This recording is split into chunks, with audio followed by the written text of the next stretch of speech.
Oke, bismillahirrahmanirrahim.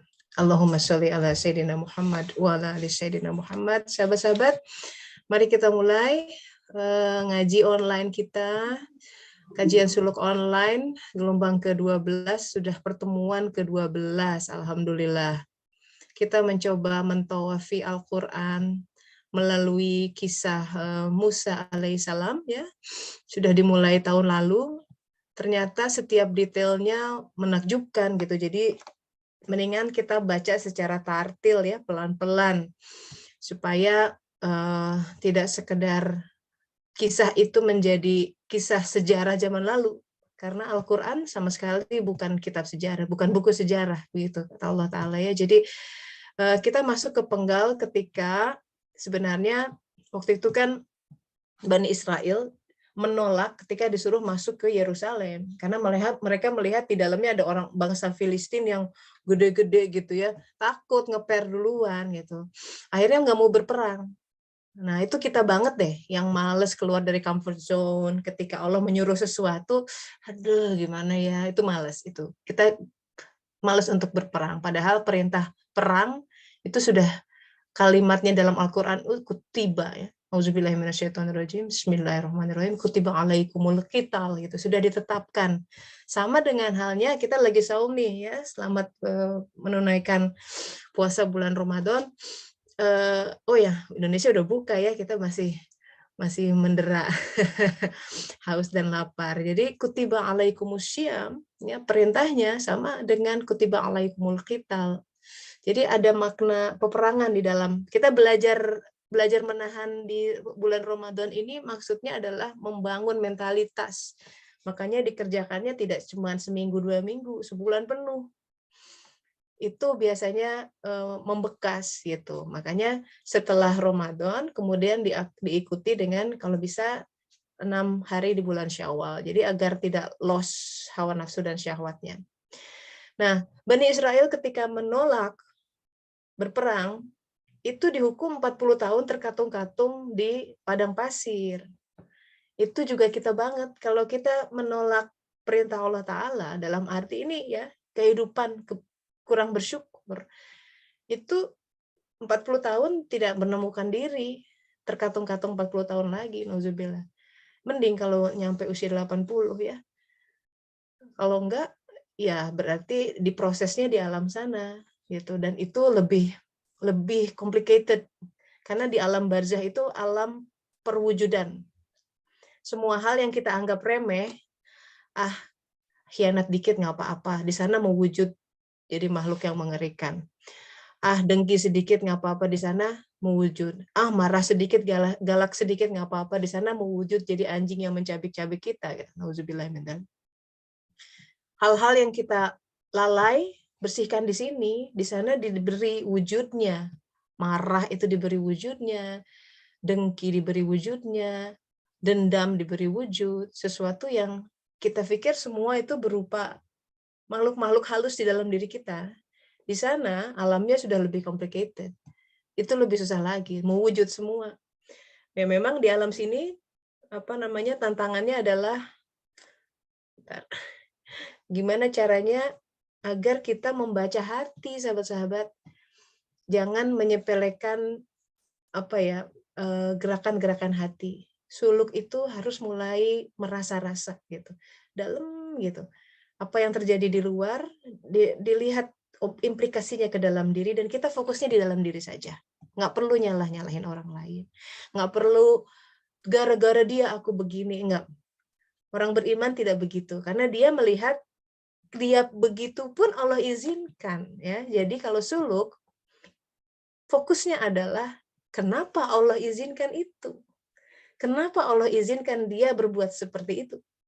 Kenapa Allah izinkan dia berkata seperti itu? Kenapa Allah izinkan dia menipuku? And so on and so forth. Jadi kita tidak tertawan dengan pion-pion yang Allah hadirkan dalam kehidupan. Itu lebih menenangkan. Karena kalau kita terus aja pusing dengan masalah horizontal, sampai mati pun tidak akan pernah selesai. Selalu akan ada masalah, selalu ada somebody else to blame. Orang lain, gara-gara dia, gara-gara itu, terus aja. Selamanya hati kita tidak pernah penuh dengan kasih sayang, ribut terus sama orang. Apa mau hidup seperti itu? Ya. Jadi 40 tahunan kita sudah bahas minggu lalu. Sekarang kita akan zoom in kepada aspek lain dari doa ke-40 tahunan. Kita baca sekali lagi suratnya, surat Al-Ahqaf ayat 15. Auzubillahi minasyaitonirrajim. Bismillahirrahmanirrahim. Ini konteksnya tentang berbakti kepada orang tua. Disebutkan oleh Allah Ta'ala, ibunya telah mengandung dengan susah payah, sahabat-sahabat, mengandung dan melahirkan dengan susah payah pula 2 kali disebut susah payah. Jadi ini adalah sebuah hukum, ketetapan bagi para ibu-ibu ya yang merasa hamil, muntah-muntah, hamil besar, menyusui, kok capek. Ya memang, kata Allah, susah payah. Itulah jihadnya, Bu. Para suami bantu karena tahu ini susah payah. Sudah hukum ketetapan Al-Quran. Mengandung, melahirkannya itu susah payah. Mengandung sampai menyapihnya itu selama 30 bulan. Itu kira-kira 1000 hari. Saya ketemu profesor biologi di Amsterdam, dia bikin penelitian selama 25 tahun lamanya. Mudah-mudahan bukunya bisa terjemahin insya Allah ke bahasa Indonesia. Dia melihat bahkan scientifically proven, the first 1000 day, 1000 hari pertama dalam kehidupan seorang manusia, mulai dia janin di dalam kandungan, sampai ini masa mengandung dan menyapihnya, ini Al-Quran bicara 30 bulan, itu sekitar 1000 hari. Itu adalah fondasi yang sangat krusial. Dari penelitian selama 25 tahun, dia track itu anak-anak yang kurang mendapat perhatian di 1000 hari pertama, alasannya macam-macam. Orang tua terlalu sibuk, ibunya drug addict, macam-macam. Ya, ekonomi, sosial ekonomi semua dipandang. Di dalam 1000 hari pertama itu, jika anak terutama tidak mendapatkan kasih sayang yang sufficient, itu di kemudian hari mengakibatkan kenakalan remaja, ya, kriminalitas, ya, itu korelasinya jelas. Juga masalah intelijensi.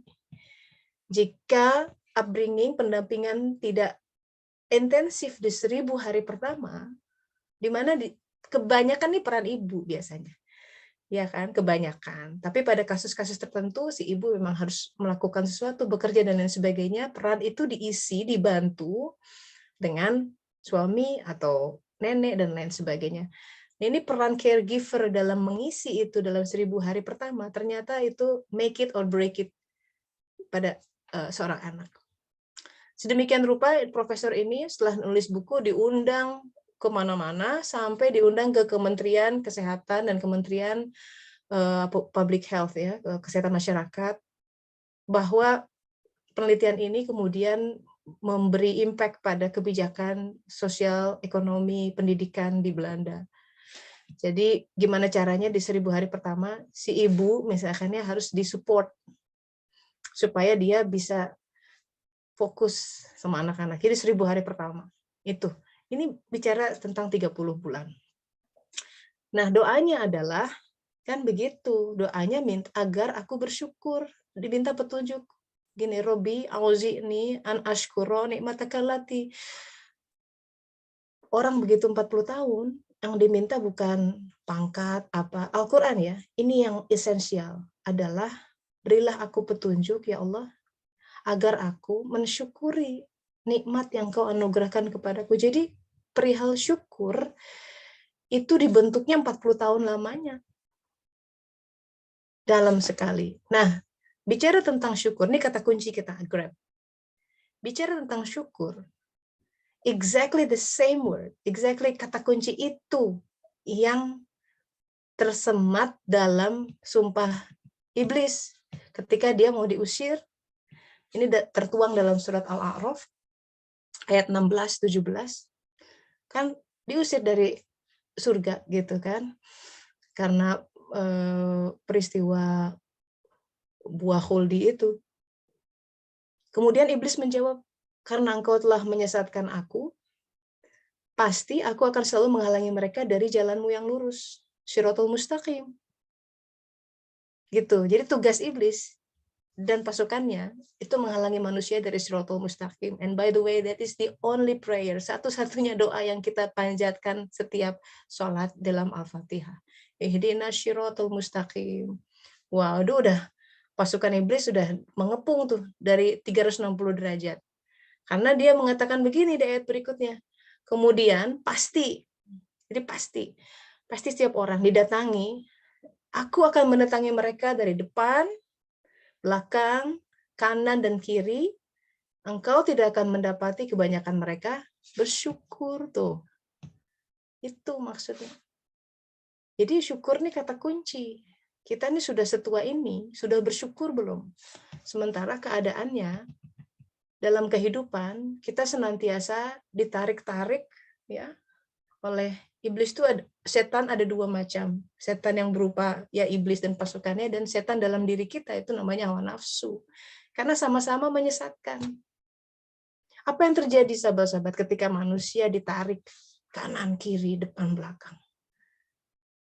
Ya, dia tidak akan menjejak di koordinatnya yang seharusnya dia ada dari saat ke saat.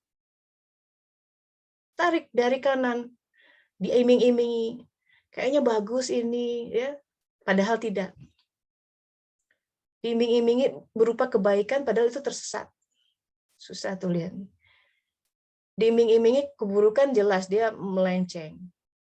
Ditakut-takuti oleh masa depan, itu adalah menarik dari datang iblis dari arah depan.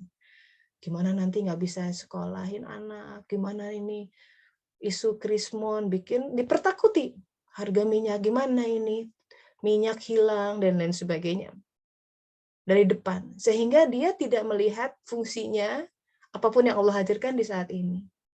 Atau seseorang ditarik ke belakang ke masa lalunya, seolah-olah dia menjadi putus asa terhadap rahmat Allah. Udahlah, kamu udah terlalu kelam hidupmu, misalkan dosamu sudah tak wah, kayak gitu. Jadi orang dibikin terpuruk, itu ditarik dari belakang. Padahal buat Allah tuh setiap saat terbuka pintu taubat. Selama nafas masih ada di sini. Bahkan Firaun pun kita sudah belajar terbuka buat dia untuk bertaubat. Jadi kebersyukuran itu tidak mudah ketika kita diombang-ambing oleh kausalitas. Itu yang kita tidak mudah. In the beginning kita belajar bahwa 1 tambah 1 2, ya kan? Kalau panas tambah dingin ini kausalitas. Kalau kamu motong itu nanti udah darah dan lain sebagainya. And that is solid karena kita belajar untuk akal pikiran bertumbuh. Tapi memasuki usia 40, kedewasaan, itu kita harus menghidupkan akal lain. Somehow, kita belajar bahwa 1 tambah 1 nggak selalu 2. Bisa minus 100, bisa 700 kalau kata Al-Quran. 700 kali lipat. So, memasuki usia 40, kita harus mulai melihat ada variabel lain di dalam governance ini. Bagaimana Allah mengatur alam. Tidak hanya alam mulk, alam malakutnya ada gitu. Supaya jiwa kita pelan-pelan mulai dikenali. Itu salah satu makna kita beriman kepada malaikat gitu. Itu kan komponen ya makhluk dari alam malakut yang satu alam dengan jiwa kita. Nah, kalau kita lihat skema iblis untuk menjatuhkan manusia, itu hanya bisa dari sisi horizontal, depan, belakang, kanan, kiri. Atas bawah itu milik Tuhan. Kita berdoa itu ke atas, kita bersujud ke bawah. Leap of faith, ya. Kalau orang bilang you gotta take the leap of faith, ya, lonjakan iman. Iman itu sesuatu percaya dengan yu'minuna bil ghaib, sesuatu yang percaya dengan kegoiban, itu nggak kelihatan di horizontalnya. Dia harus ambil sumbu vertikal.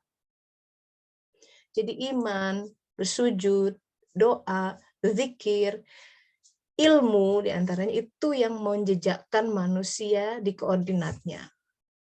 Di ayat lain gambarannya adalah seperti ketika Allah Ta'ala membentuk bumi, itu dia shaky, banyak gempa, sehingga Allah pancangkan dengan gunung-gunung.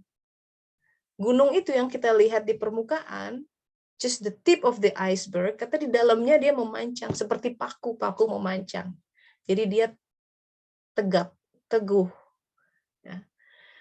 Kita, sahabat-sahabat, tanpa iman, tanpa zikrullah, tanpa tauhid yang baik, senantiasa shaky, bergerak terus. Tidak damai, tidak bisa mensyukuri kehadiran ilahiyah yang sebenarnya setiap saat dia hadir. Nah, untuk memahami tentang kebersyukuran, karena ini kata kunci di dalam doa usia 40 hari, mari kita telaah beberapa hadis Rasulullah SAW. Kita kemudian akan menemukan kata kunci lain yang berkaitan dengan kebersyukuran. Nah, ini berkaitan dengan saum. Rasulullah SAW bersabda, orang makan yang bersyukur itu sederajat dengan orang yang saum tapi sabar, dengan sabar gitu. Jadi kebersyukuran dan kesabaran itu seperti sayap, sepasang sayap yang membawa manusia mi'raj. Syukur, sabar. Kadang-kadang untuk mencapai kebersyukuran sabar dulu. Kadang terbalik, untuk bisa sabar dengan baik syukuri apa yang ada dan sabar nanti di situ. Satu ya. Jadi kaitan antara syukur juga sabar. Ya kita dilatih saum itu dilatih bersabar. Karena banyak hal dalam kehidupan sahabat-sahabat, the only way is to wait. Mesti sabar, tunggu, sabar. Jawabannya akan ada. Sabar dulu. Sabar lihat kelakuan orang lain seperti itu. Sabar dizolimi orang. Sabar disepelekan oleh orang. Sabar menunggu datangnya ketetapan Allah dan terkabulnya doa. Sabar. Saum itu harus melatih sampai membuahkan kita orang-orang yang punya sifat sabar, dan itu bukan dibuat-buat, karena dengan saum kita membersihkan badan. Kan itu ketika Nabi Daud firman Allah Ta'ala kepada Nabi Daud, sholat dan saum itu membersihkan jasad. Ya, tapi juga kita seperti menyediakan ruang kosong buat kehadiran dia. Jadi karakteristik orang yang bersaum itu mesti nggak gampang panik gitu ya, nggak gampang emosi. Kalaupun ada hal itu harus dirasa-rasa tuh, dirasa-rasa. Nanti biasanya kalau menghadapi hal seperti ini itu langsung melonjak gitu emosinya dulu-dulu. Sekarang dengan saum, dengan bersuluk, dengan taubat, kok adem ya hati. Nah itu berarti Allah sudah meneteskan mulai sifat-sifat kebaikan dalam diri. Jadi satu itu tentang kebersyukuran dan kesabaran adalah hal yang dekat. Kemudian ada hadis qudsi ini, Allah Ta'ala berfirman, wahai anak Adam, selama engkau mengingat aku, berarti engkau mensyukuri aku. Jadi zikir itu adalah kebersyukuran. Apabila engkau melupakan aku, berarti engkau telah mendurhakai aku. Nauzubillah min dzalik. Jadi apapun ingat Allah. Kita sukses. Wah selamat Bu. Gimana? Kenapa bisa sukses gini? Ya gimana ya, saya kerja keras sih. Nah berarti lagi nggak ingat Allah tuh. Harusnya di segala apapun ingat Allah. Aku bisa begini, bisa menghasilkan karya ini, ya, bisa sukses bisnis, apapun itu. Yang namanya kesuksesan maupun kegagalan, itu mesti kita lihat, itu semua datang dari Allah. Tauhidnya adalah dia sang pencipta. Yang dia kalau kedip sekejap aja, ini runtuh semesta. Buyar atom-atom. Kalau ngantuk sebentar gitu, buyar. Fakta bahwa kita kehidupan terus berjalan, dia terus menatap kita. Nah, gimana caranya bersuluk ya supaya mencoba.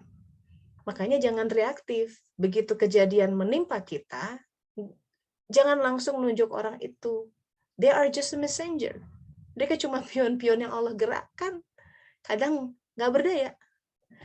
Gitu. Kenapa aku begitu gitu ya? Jadi gitu. Jadi lihat bahwa Allah yang mengutusnya. Nah, ketika kita bisa melihat itu, kita sedang bersyukur sebenarnya. Jadi syukur itu tidak sekedar, waduh ada yang ngirim makan, alhamdulillah, bersyukur. Iya, oke, mengingat, lumayan mengucap alhamdulillah.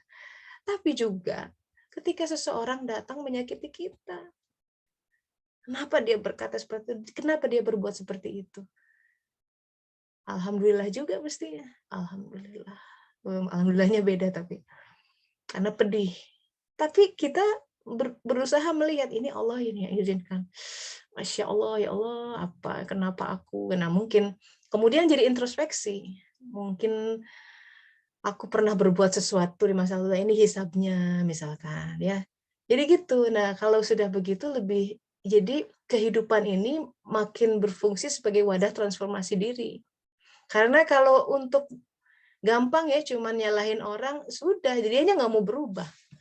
Kalau itu yang terjadi ya kehidupan ini tidak menemukan Allah di situ. Karena dia hanya sibuk dengan yang tadi itu horizontal. Ya, jadi tadi ya syukur berkaitan dengan sabar. Di hadis kursi ini syukur berkaitan dengan zikir, mengingat aku. Kalau engkau mengingat, selama engkau mengingat aku, berarti kau syukuri aku. Begitu. Nah, kita lihat hadis lain. Untuk memperkaya khazanah. Nah, ini menarik juga. Barang siapa tidak bersyukur kepada manusia, kata Rasulullah, berarti ia tidak bersyukur kepada Allah. Itu kenapa ayat kebersyukuran, tadi doa 40 tahun, dikaitkan dengan nikmat kepada orang tua. Karena itu bagian. Kan kita di sini, dia dilahirkan oleh ibu kita, dibesarkan oleh orang tua kita, bagaimanapun. Makanya bakti kepada orang tua tuh udah salah satu bagian lah dari kebersyukuran, kewajiban, infak yang paling utama kepada mereka, dan lain sebagainya. Ya, dan tidak hanya kepada orang tua tentu, hal-hal yang pokoknya kita mesti banyak-banyak belajar bilang terima kasih gitu ya. Itu kadang-kadang pasangan tuh suka kalau di awal-awal lagi pacaran, lagi apa, oh terima kasih. Sekarang kalau udah menikah 15-an tahun udah lupa bilang terima kasih. Padahal ya, ini ada survei nih yang dilakukan oleh John Gottman. Gottman. Gottman tuh bikin buku 7 Principles of something about marriage ya. Ini ilmuwan yang menarik karena dia meneliti ratusan atau ribuan ya. Pokoknya couples itu ada 3 macam ya pasangan itu. Pasangan yang kemudian cerai, pasangan yang tetap nikah bahagia, atau pasangan yang stay in the marriage, tetap nikah tapi tidak bahagia. Pokoknya di 3 pasangan itu dia mengobservasi namanya love lab. Jadi dia punya lab yang didesain seperti studio apartemen, tapi peneliti bisa melihat interaksi mereka. Menarik itu. Jadi dia menemukan, dan bisa setelah observasi itu, dia bisa memprediksi dengan akurasi 93,6%. Tuh. Jadi kalau pasangan yang cara bertengkarnya begini, ada 4 macam dia sebutkan. Biasanya berakhir dengan terpisah, bercerai, atau berpisah. Akurat. Nah, dia bikin bukunya khusus ya. Nanti kalau tentang itu pengajiannya khusus. Tapi ini memang Gottman yang sama ini mengatakan ada satu magic words yang kalau setiap pasangan melakukan, apapun ya, maksudnya ini dalam any relationship sebenarnya. Any relationship, you can apply this pada orang tua, di kantor, ya, di tetangga, dengan anak. Dan that magic word is thank you. Kayaknya simple ya, cuma kita tuh suka pelit bilang terima kasih. Apalagi kalau ini hadisnya ada, barang siapa tidak bersyukur pada manusia, berarti tidak bersyukur pada Allah. Kita mah jauh. Jadi ketika kita bilang terima kasih, itu kita melihat juga Allah telah menggerakkan dia. Oh, terima kasih sudah jadi pion Allah. Terima kasih ya. Terima kasih sudah bawain ini. Makasih sudah jagain anak barusan. Makasih udah masak. Hal yang mundane, simple, daily things, tapi kita udah lupa. pelit sekali mulut ini untuk berkata terima kasih. Padahal ya, coba kalau kita masuk ke mall gitu ya, dibukain pintu biasanya only di Indonesia tuh asik ya, semua dibukain, masuk ke pom bensin dilayani, di supermarket belanjaan dimasukin ada orangnya. I just realized that such a luxury gitu life. Dan kita suka lupa bilang terima kasih sama mereka gitu. Makasih Mbak, udah ini. Pelit banget gitu ya. Ada satpam bukan, makasih Pak, selamat pagi. Ya, Pak di gerbang tol. Sekarang tol udah bukan nggak ada orang ya, udah pada pakai e-tol semua. Jadi bilang terima kasih. Terima kasih, terima kasih. Itu di antaranya praktek kebersyukuran sahabat-sahabat. So banyak-banyak terima kasih. Jangan pelit. Kan gini hadisnya, barang siapa bisa sedekah ya. Kan ada sahabat yang bertanya, ya Rasulullah, ada nggak yang lebih kuat dari air gitu ya. Terus kemudian kan itu hadisnya panjang. Ada yang lebih kuat dari api katanya, itu yaitu air. Ada yang kuat lebih air yaitu angin. Dan ada yang lebih kuat dari angin yaitu sedekah yang dilakukan. Nah, sedekah diantaranya adalah sedekah itu tidak dalam bentuk materi saja. Senyum adalah sedekah. Berterima kasih adalah sedekah. Dan kata Rasulullah begini, lindungilah dirimu walaupun hanya dengan sebiji kurma gitu dari api neraka. Kita mungkin nggak bagi-bagi kurma, sahabat-sahabat, tapi kita berbicara dengan topik kebersyukuran hari ini, yuk kita banyak-banyak bilang terima kasih. Of course, appropriately ya, nggak terima kasih nanti. Kalau dulu orang Bandung masuk ke Riau 11, sekarang Riau 11 sudah beda. Maksudnya ya pada tempatnya lah ya, bilang terima kasih.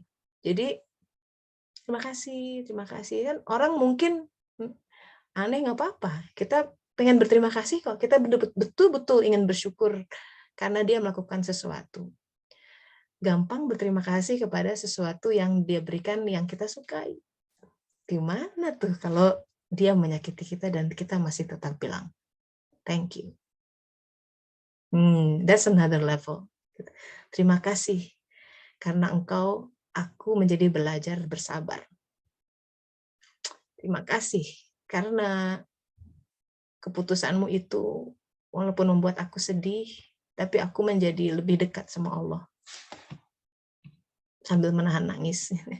Tapi terima kasih. Jadi kalau kita bilang terima kasih, kita jadi nggak begitu dendam gitu ya. Karena kita melihat, oh ya dia begitu, kita lihat Allahnya lah. Kita lihat Allah. Itu bersuluk. Hadis terakhir sebelum kita sharing session. Nah, ini kaitannya dengan orang yang qanaah gitu. Jadilah orang yang qanaah maka engkau jadi hamba yang paling bersyukur. Nah, ini menarik. Jadi kaitan syukur itu dengan qanaah. Kalau waro ini menghindari hal yang mengandung syubhat. Syubhatnya sudah dihindari, kalau hal haram jelas. Qanaah itu merasa cukup dengan nikmat Allah. Merasa cukup dengan pemberiannya, merasa cukup dengan kehidupannya. I am enough. Qanaah itu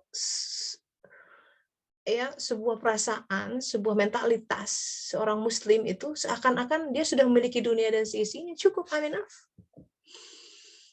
Kalau begitu dia tidak akan tamak pada harta orang lain, tidak akan ngoyo, ya, tidak akan besar pasak daripada tiang. Dia akan ridho dengan ketetapan Allah. Enak, adem. Jadi qanaah itu ridho dengan ketetapan Allah, berserah diri dengan keputusannya. Jadi dengan iman mengimani segala yang Allah izinkan, karena tidak ada sesuatu terjadi biiznillah kecuali biiznillah. Itu tauhid. Kalau dia izinkan itu yang terbaik. Nah, bicara tentang you have all the world, sebenarnya Rasulullah SAW mengatakan gini, barang siapa di antara kalian mendapatkan rasa aman di rumahnya, ya kita nggak dibom atau dikejar sniper atau ada KDRT, jadi diberikan aman di rumahnya, lalu badan sehat, dan punya makanan untuk hari itu, makanan pokok ya, sebenarnya cukup nasi dan garam. Kalau sudah punya lauk pauknya, wah itu, maka kata Rasulullah seakan-akan dunia telah terkumpul pada dirinya. Itu kadang kita nggak lihat. Lihatnya adalah belum punya ini, belum punya itu, padahal aman, ya kan, sehat, punya makanan untuk hari itu. Kata Rasulullah tuh, kita belajar qanaah nih, seakan-akan dunia telah terkumpul pada dirinya. Coba direnungi. Kadang-kadang masalah ekonomi tuh bikin suami istri, maaf mah, tidak berhasil. Wah, apa sih mama? Wah, ribut. Orang beriman nggak begitu. Masa ribut masalah nasi, masalah uang SPP, nggak worth it banget gitu. Ribut tuh kalau masalah, kalaupun ya ribut, bagaimana nih kita berjuang menolong agama Allah, ya memang diskusinya level gitu. Kalau masalah daily living, daily sustenance, aduh, kalau sayang sekali ya. Itu tanda akalnya belum bangun tuh. Bahwa itu tuh Allah kalau kompak justru kelihatan nanti. Ya udah nggak apa-apa, siapa tahu nanti ada lain. Nah, itu kebuka. Itu kebersyukuran di situ. Makanya salah satu kunci kebersyukuran, hadis ya mengatakan, jadilah orang qanaah, maka engkau jadi hamba yang bersyukur. Qanaah tuh udah, I'm enough, ya udah nggak apa-apa. Kita makan nasi sama garamnya hari ini, selesai. Nggak usah, wah, the end of the world. Nggak usah drama queen. Biasa jalani aja. Ya. Itu. Makanya kata Rasulullah banyak ya kalau kita telaah hadis-hadis yang supaya kita tuh grounded gitu loh. Ya, tegak di sumbunya, jangan lihat kiri kanan dan bersyukur, ujung-ujungnya supaya bersyukur. Kata Rasulullah begini, lihat pada orang yang di bawah kalian, jangan lihat sama orang yang di atas. Lebih pantas engkau berakhlak seperti itu sehingga engkau tidak meremehkan nikmat yang telah Allah anugerahkan. Itu tips dari Rasulullah. Jadi kalau lihatnya ke atas terus, wah, crazy rich, punya itu, ya iyalah, sedih terus. Aku rumah di sini, sendu terus, lihatnya ke bawah. Kalau orang Belanda tuh punya istilah tuh namanya je moet relativeren. Jadi relativitas semua sesuatu tuh tergantung bagaimana cara pandang kita sama dunia. Rasulullah bilang, lihatnya ke bawah. Lihat pada orang yang di bawah kalian. Worst case scenario tuh di perang sebenarnya. Coba, kita kan nggak di masa perang ya, udah. Tidak aman boro-boro perang itu. Allah jaga bumi kita. Kita tidak sedang berada di daerah konflik. Nah, itu supaya kita lebih bersyukur. Hadis lain. Kata Rasulullah begini, yang namanya kaya bukan dengan memiliki banyak harta. Rasulullah, hadis Bukhari nomor 644. Yang namanya kaya bukan dengan memiliki banyak harta. Bukan dengan private jet. Ya. Bukan dengan bilionan berapa. Wah, dapat omset setiap bulan 1 miliar. Semua, everybody wants to be a YouTuber, maybe. Padahal yang namanya kaya itu bukan banyaknya harta. Apa katanya? Kata Rasulullah, yang namanya kaya adalah diberi hati yang selalu merasa cukup, qanaah itu. Gitu ya. Jadi itu sahabat-sahabat, kalau kita mau menggali tentang kebersyukuran, itu kaitannya dengan sabar, kaitannya dengan qanaah. Ya. Itu supaya kita menjadi renungan, supaya kita tuh happy gitu, menjalani keadaan yang Allah tetapkan dari hari ke hari. So, it's time for discussion. Silakan. Sharing session, sharing perenungan, berbagi pengalaman. Silakan. Saya absen ya, saya absen ada Pak Aiman, Mbak Arum, Mbak Ayu, Mbak Dinar. Ayo silakan langsung di-unmute aja. Mbak Dia, Mbak Eka, Mbak Syifa, Bu Eli, Bun, Mbak Esi, Mbak Eva. Mbak Eva makasih jawabnya ya. Mbak Evi, Vidianti, Mbak Frida, Mbak Golde. Langsung aja ya kalau mau ini, please, this is online community discussion and sharing session. Mbak Tini ya di Perancis, sabar ya, bukanya jam 7 malam. Tehlin, Lia, Mbak Lia, Mbak Mukti, Bu Lita juga. Ayo silakan Mbak, saya sambil buka-buka siapa yang hadir hari ini. Langsung yang I'm sure you have a lot of experience. Ya. Saya yakin sahabat-sahabat punya banyak pengalaman tentang kebersyukuran, qanaah gitu ya.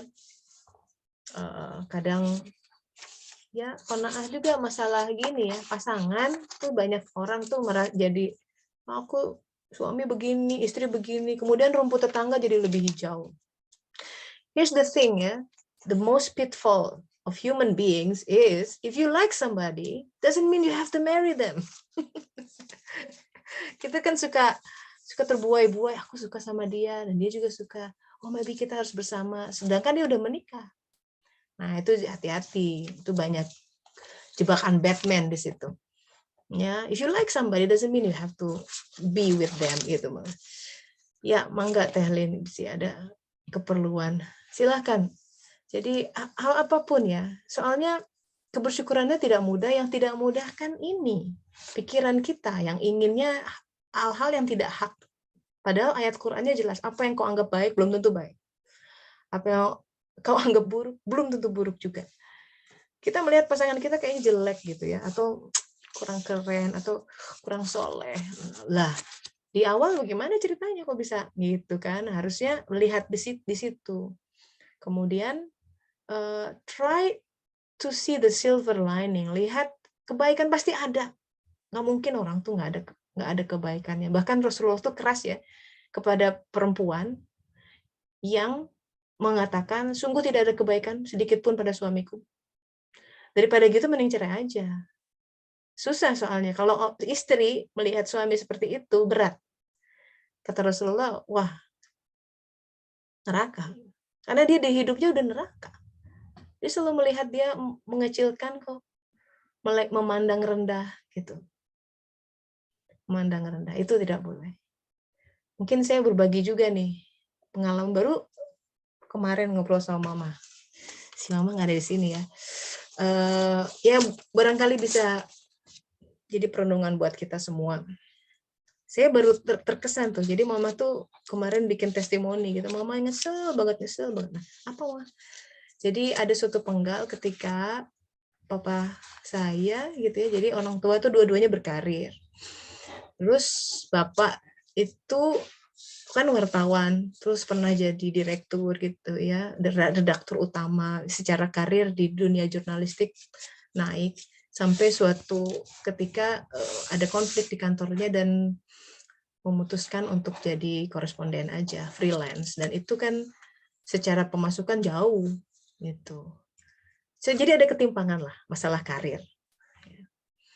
Nah kadang perempuan tuh menyepelekan karena dia mungkin melihat suami itu harusnya begini, dia punya waham seperti itu. Jadi ibu saya bilang penggal ketika ya pernah sombong katanya, Mama menyesal sekali, nyesalnya tuh ketika bapak saya udah meninggal tetap dibawa sampai sekarang. Dia harus menyesalnya seperti itu, apalagi bapak saya udah meninggal gitu. Kalau dia mungkin diberi kesempatan untuk mengulangi itu, dia tidak mau menyepelekan suaminya gitu. Jadi kadang itu bisa terjadi, hati-hati ya ibu-ibu karir ya, wanita-wanita. Kadang-kadang itu menjadi kita melihat, wah kamu ya itu, seperti seolah-olah pasangan kita nggak ada baiknya gitu. Padahal begini loh, kalau dalam konstelasi yang pokok ya, kewajiban suami iya memberi nafkah iya, tapi yang paling utama itu memberi visi sebenarnya. Karena ada tipe-tipe suami yang memang misalkan dia pejuang agama ya, dia nggak dapat duit banyak dari situ because aturan Al-Quran adalah ikuti mereka yang tidak meminta imbalan darimu gitu. Jadi mereka dakwah nggak mengharapkan sesuatu, tidak boleh. Nah itu kadang disupport oleh istrinya. Nah si istri harus pandai menempatkan diri dan tidak seperti aku kan suamiku nggak ada apa-apanya. Nah itu nggak boleh begitu. Itu salah satu hal yang patut dicermati ya, kebersyukuran. Gitu. Jadi makanya khazanah agama itu luas gitu. Jadi ketika kita melihat, wah Siti Khadijah coba sama Rasulullah, kan dia jauh lebih kaya. saudagar, dia bosnya, gitu kan. Tapi bagaimana penghadapannya sama Rasulullah luar biasa. Jadi dia tidak melupakan kodratnya sebagai seorang perempuan. Ar-rijalu qawwamuna 'alan nisa itu adalah tidak semata-mata laki-laki pemimpin jadi perempuan, tapi ya itu adalah kodrat kita gitu. Selama si laki-laki itu berbakti kepada Allah, apapun yang dia tetapkan kita ikuti karena dia imam. Selama tidak menyalahi aturan, ya ada koridornya. Seperti itulah. Nah, itu salah satu kebersyukuran juga sahabat-sahabat karena itu adalah yang memancangkan kita gitu. Saya siapa? Lahir sebagai laki, perempuan tuh beda. Itu. Makanya bicara tentang kebersyukuran, kita wajib untuk meneliti lagi, ini panjang kita sudah kuat nggak? Selama sumbu vertikal kita goyah, itu pasti gampang digoyang sama setan terus, sama hawa nafsu. Artinya, nggak bersyukur. Bersyukur 1 detik, nggak bersyukur sejam. Gitu. Lebih banyak nggak bersyukurnya. Gitu. Begitu dapat yang enak-enak, alhamdulillah Allah disebut. Tapi begitu yang nggak enak, we blame on somebody else, sibuk aja lempar batu sama oknum tersebut gitu ya, atau messengers itu. Kita lupa Allah yang mendatangkan. Harusnya kan kalau hilang doanya innalillahi wa inna ilaihi rajiun gitu. Iya. Dari Allah ya. Datang juga ke Allah. Nah, seperti itu kira-kira. Udah biar nggak aku aja yang ngomong, silakan gantian. Saya pengen dengar supaya ayo sahabat-sahabat berbagi juga. Please ya, silakan di unmute. Anyone?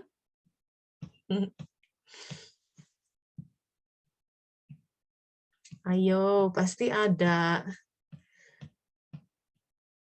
Silakan. Ini Mbak Indah sudah on nih kameranya. Lagi di jalan Mbak Indah? Oh, nggak kedengaran Mbak. Unmute dulu Mbak. Nggak miring-miring nih gambarnya. Iya. Mesti unmute dulu Mbak. Iya. Sorry Bu, lagi nyiapin apa? Takjil. Wah, alhamdulillah. Nggak tahu Oh kalau iya ya. terbuka. Kenapa? Jadi nggak tahu kalau kameranya terbuka. Wah, alhamdulillah. Takjilnya apa, Mbak? Udah jam 4 ya. Buatin OT-OT. Waduh, ya udah sambil tolabul ilmi, sambil jalanin terus ya. Mungkin ini nggak ada yang sharing juga pada masak nih, jangan-jangan di dapur ya. Ya, Sambil dengerin sambil masak. Iya, saya tadi lagi ambil jemuran jadi dengerinnya sambil. Iya. Ya, makasih Mbak Indah ya. Semoga bermanfaat ininya pengajiannya. Alhamdulillah, ini katanya, apa ini, kajian minggu kemarin merasa banget Allah itu hadir terus selama ini. Di mana hal yang kecil saja tanya sama Allah. Mau buat kue bolu, gitu. Tiba-tiba ganti jenis kue yang lain buat ngisi waktu. Tiba-tiba ada Allah kirim seseorang memberi kue yang mau saya bikin. Mungkin Allah tahu kue bolu ini nanti ada yang kirim. Ya gitu ya. Jadi udah bikin kue bolu tiba-tiba ada yang ngirim bolu gitu ya. Masya Allah. Nah, kan indah ya. Allahnya ada gitu kesebut dan itu memang harus begitu. In the end, di alam ini, sahabat-sahabat, kita mengenal Allah Ta'ala. Karena dia tidak hadir kan, mana kata orang ateis, mana Tuhan? Dia hadir seperti, way ini aku. Ya, someday we will see them face to face, kata hadisnya. Al-Quran juga bicara begitu, suatu hari kau pasti menemuiku. Setiap orang, face to face. Kata Rasulullah, engkau akan melihat Allah seperti engkau melihat bulan purnama. But not here. That's the thing, not here. Di sini, alam mulkiyah, kita belajar dulu. Kalau ini justru ini alam yang luar biasa gitu. Ya, di sini bisa nggak kita mengenal Allah lewat ya af'al, perbuatannya. Ya, perbuatan Allah Ta'ala, bikin nih pandemi, ya, bikin ini apapun gejolak kehidupan, bikin sempit ekonomi, bikin rame order, itu perbuatannya. Ketika kita bisa lihat nih Allah nih lagi melapangkan, tapi Allah juga menyempitkan. Jadi Allah lagi, Masya Allah, indah itu. Masalah kue bolu, ya bisa bikin kita makrifat. Kan itu indahnya bersuluk. Jadi segala sesuatu, Allah hadir ya. Saya baru mikir bolu, tiba-tiba. Itu saya juga suka gitu tuh. Indah sekali. Duh, pengen bakso ya Allah. Tiba-tiba siang ting tong, hey, aku beli bakso nih lebih. Karena nggak ada yang tahu tuh. Di situ yang kita, gitu. Nah, tapi itu hanya bagi orang yang mencari Allah. Karena buat orang yang tidak mencari Allah, itu akan dipandang, itu kan kebetulan aja. Semua dibilang kebetulan, semua dirasionalisasikan. Enggak, Allah tuh. Nah, nur iman, cahaya iman itu akan diberi buat mereka yang sering kayak gitu. Makin kita sering dialog seperti itu, makin terang hati kita. Seiring dengan terangnya hati, petunjuknya mulai terbaca. Kebersyukuran itu berkaitan dengan petunjuk, kan itu. Robbi auzi'ni an ashkura, minta ditunjukkan bagaimana cara saya bersyukur. Nah, nanti diilhamkan sesuatu itu. Kalau hatinya gelap, misuh-misuh terus, ngeluh terus, susahlah kita bersyukur. Gitu ya. Nah, sudah mulai pada masuk nih message. Ketika dimulai dengan niat yang baik, dimunculkan dengan hal-hal yang diinginkan, rasanya terbata-bata menangis. Iya. Jadi terharu gitu. Oh, dia hadir ya. Kan kita sering baca Allah lebih dekat dari urat nadi. Oh, guru di PAUD ngerjain. Tapi kerasa nggak bahwa dia tuh benar-benar tahu, ya, bahkan hal yang kita pun tidak tahu dia tahu gitu. Nah, jadi itu indahnya hidup bersama Allah. Semua jadi pelajaran. Jadi makanya tidak ada yang batil, nggak ada yang sia-sia. Terutama penggal yang susah untuk kita cerna. Biasanya orang jadi kufur, nauzubillah min dzalik. Jadi putus asa. Susah banget sih aku hidup gitu. Nah, itu masih harus belajar untuk melihat di mana kebaikannya. Karena bagian dari being adult ini kan 40 tahun harus dewasa tuh katanya. Bagian dari orang harus dewasa adalah kita harus belajar menelan dukanya. Kalau kata Rumi, mana dukamu? Kenapa duka? Itu yang akan membersihkan. Coba nanti kita lihat ayat Al-Quran ya, bicara tentang mukhlisina lahuddin di dalam ayat Quran itu berkaitan dengan orang yang naik bahtera, naik kapal di tengah samudra, dihempas oleh badai. Di situ baru mereka mukhlisina lahuddin. Itu hukum Al-Quran. Jadi selama orang itu keenakan hidupnya, semua lancar-lancar, duit ada terus, orderan ada terus, yang susah untuk ikhlas. And by the way, kata Allah Ta'ala, iblis itu tidak mampu menyentuh hamba-hamba yang ikhlas. Jadi kalau kita masih terpuruk, ya, terombang-ambing dalam 4 koordinat itu, ya, 4 arah, ya, dari depan, belakang, kanan, kiri, tanda kita tersentuh oleh iblis. Harus banyak istighfar. Alhamdulillah. Pertanyaan lain, masih berjuang membongkar waham atau paradigma lama yang salah? Yes, it's our struggle, all of us. Ya, istighfar banyak-banyak. Assalamualaikum warahmatullahi wabarakatuh. Dari Mbak Arum, waalaikumsalam warahmatullahi wabarakatuh. Apakah menjadi qanaah dan bersyukur berarti tidak boleh memiliki keinginan sama sekali? Nah, silahkan. Yuk. Gini, guru saya bilang gini, saya tuh minta banyak. I plan so many things. Dia adalah seorang planner ulung. Tapi katanya, 90% dari apa yang saya rencanakan tidak terjadi. Kadang itu untuk menunjukkan bahwa keinginan kita itu nggak ada apa-apanya dibanding apa yang Allah hadirkan. Jadi punya keinginan, ya keinginan itu dari mana coba? Dari dia juga. Kita tuh entitas yang nggak punya apa-apa kok, nggak punya modal. Bahkan keinginan itu sesuatu yang dia tiupkan. Ya, memang datangnya dari iklan itu, dari tetangga, tapi kan itu semua makhluk-makhluk yang dia hadirkan. So in the end, keinginan itu sebenarnya datang dari dia. Philosophical wise, kalau seseorang menginginkan sesuatu, objek yang dia inginkan itu sebenarnya udah ada. Nah, cuma kadang-kadang hawa nafsu itu mendistraksi. Jadi kalau cahaya tuh dia nggak lurus ya, dengan hawa nafsu dia agak jadi belok.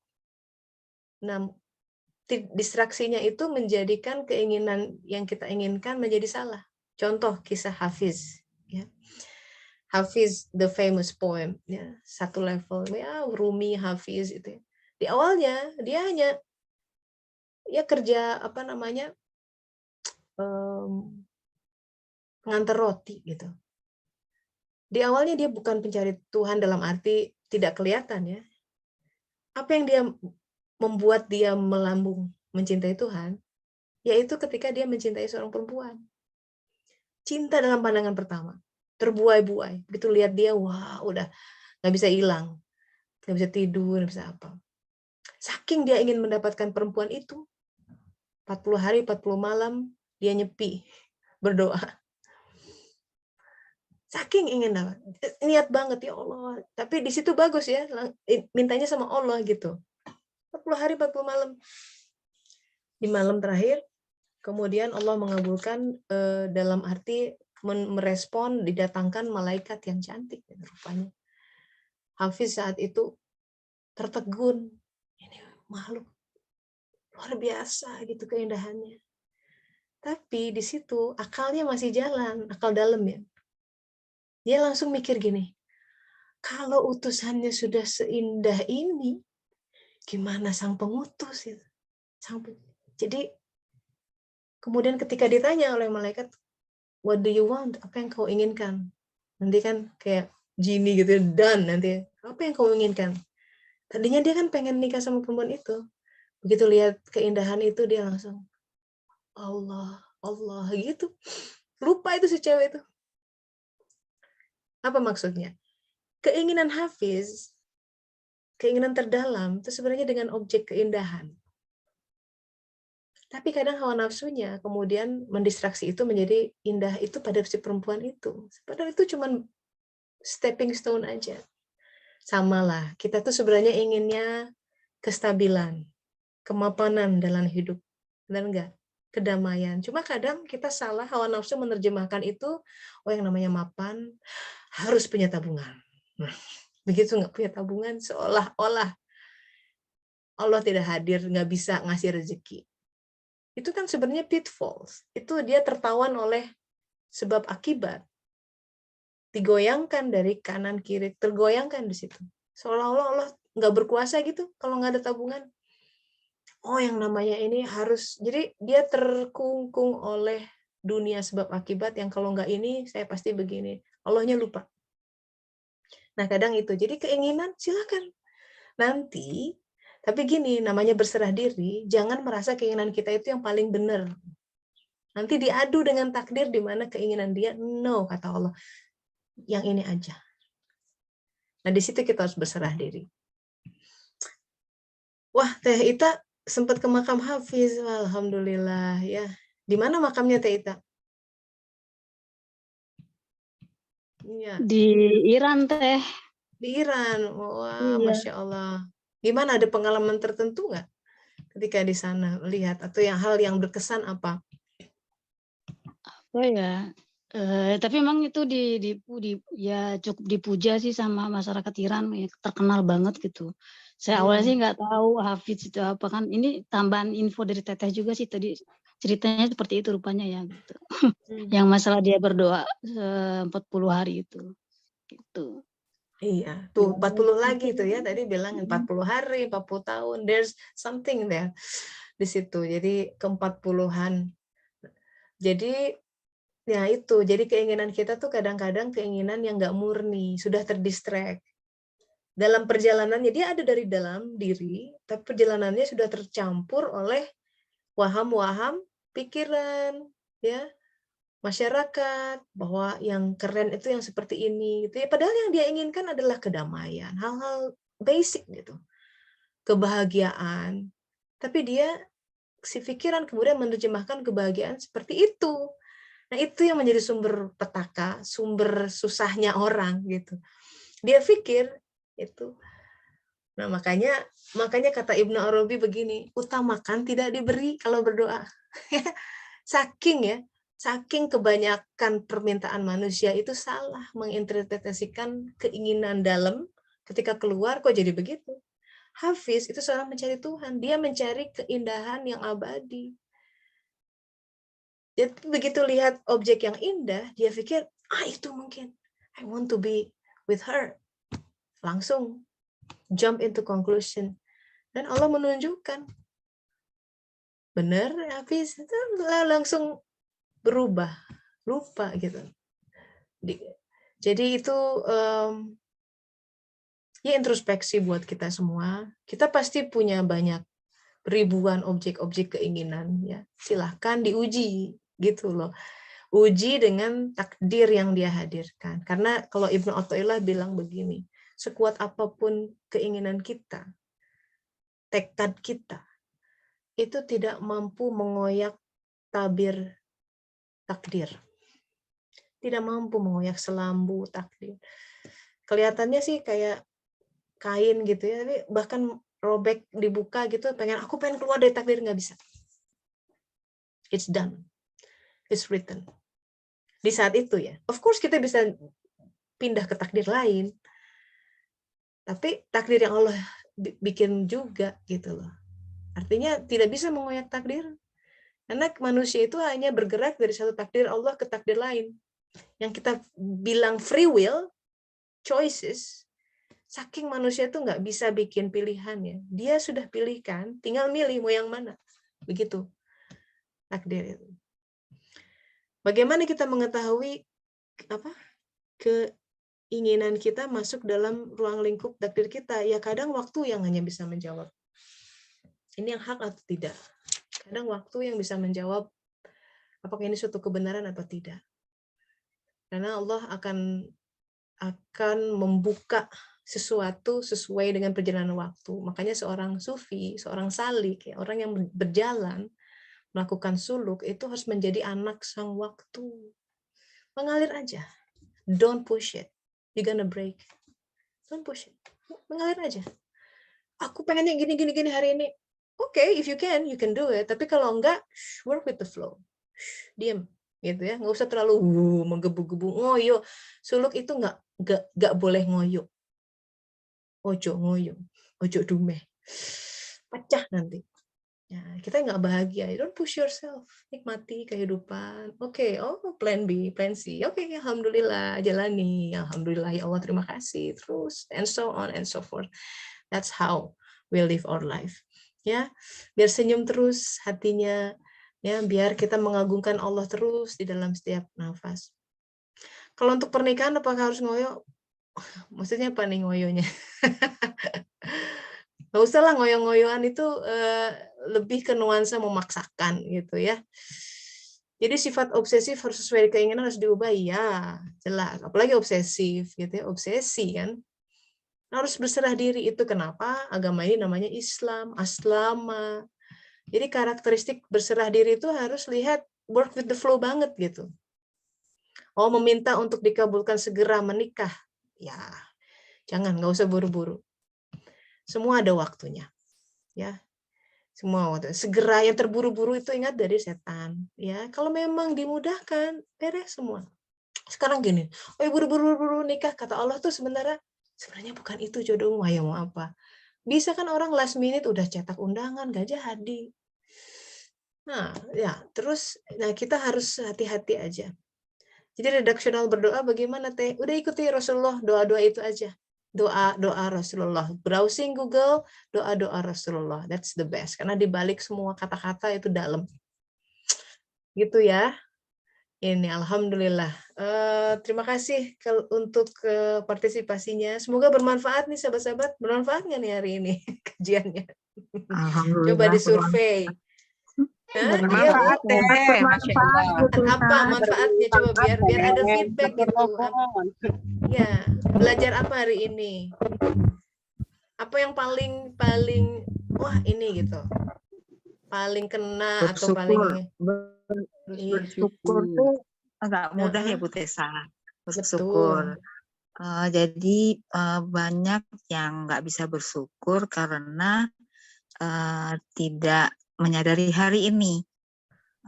Jadi nggak bisa fokus ke hari ini, tapi lebih apa ya, terpenjara dengan masa lalu, masih sibuk gitu, sehingga nggak bisa merasakan karunia Allah hari ini ya Bu, gitu. Persis. Itu ketarik sama masa lalu, berarti kena jebakan iblis dari belakang.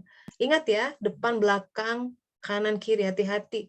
Makanya harus bismillah terus, auzubillahiminasyaitonirrajim terus, minta perlindungan Allah. Sahabat-sahabat, kalau Allah tidak beri rahmat, nggak mungkin lepas. Pasti kena. Pasti tergelincir. Gitu. Jadi itu kuat-kuat kita zikir itu. Kita nggak bisa lepas dari jebakan itu dengan kuasa kita. Siapa kita? Ya, siapa kita? Di level manapun dalam kita bersuluk, nabi-nabi apalagi.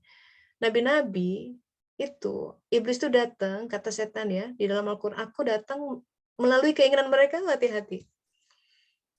Hati-hati. Nabi Sulaiman, Nabi Daud. Wait a minute, Nabi Sulaiman. Kok kebalik? Daud ya, karena Batsyeba. Nabi Daud sedang di mimbarnya, dia pikir katanya, wah kalau aku di mimbar, aku tidak akan berbuat tidak akan berbuat dosa gitu, tidak akan berbuat sesuatu hal yang tidak disukai Allah. Kita suka pede gitu ya, kalau aku lagi umroh, kalau aku lagi dalam posisi spiritual tertinggi, kita pede bahwa aku tidak akan berdosa. Enggak tuh. Itu kisah Nabi Daud. Kemudian lagi di mimbar, lihat burung. Pas lagi di mimbar. Burung, kok burungnya bagus banget. Burungnya terbang. Dia ikutin. Terbang. Sampai ke balkon, burungnya hilang. Terus di balkon dia lihat, gara-gara burung itu, dia melihat seorang perempuan tidak pakai baju, mandi, wah cantik banget. Dari situ mulai, silakan baca perjanjian baru tuh atau perjanjian lama ya, di situ ada tentang kisah Nabi Daud dengan Batsyeba. Di situ terjadi konflik. Jadi kita nggak bisa pede ya, seorang nabi pun ditunjukkan bahwa kita nggak bisa pede bahwa ini aku lagi soleh nih, nggak bisa banget lah. Kita takut, pokoknya takut. Kita nggak bisa mengandalkan saum kita yang banyak lalainya, sholat yang nggak khusyuk. Jadi apa sebenarnya? Kita mau udah gitu, give me a ticket to heaven, kata malaikat tuh, tekor tuh nggak bisa. Jadi Rasulullah bilang hanya rahmat Allah. Hanya rahmat Allah. Jadi kita pinter-pinter memancing rahmat Allah. Caranya apa? Kebersyukuran itu dengan bersyukur pada orang lain. Caranya, sahabat-sahabat, ini ya, cintai manusia sebagaimana kita mencintai diri sendiri. Bantu mereka, kalau ada yang bantu. That's it. Ya, semoga bermanfaat. Semoga Allah Ta'ala mengaruniakan kepada kita ketakwaan yang lebih baik ya di bulan Ramadan ini. Insya Allah, semoga ada waktu minggu depan kita sambung lagi dengan topik lain. Begitu, saya pamit dulu. Subhanakallahumma wa bihamdika, asyhadu an la ilaha illa anta, astaghfiruka wa atubu ilaik. Alhamdulillahirabbil alamin. Assalamualaikum warahmatullahi wabarakatuh. Selamat berbuka sahabat-sahabat. Terima kasih. Maaf lahir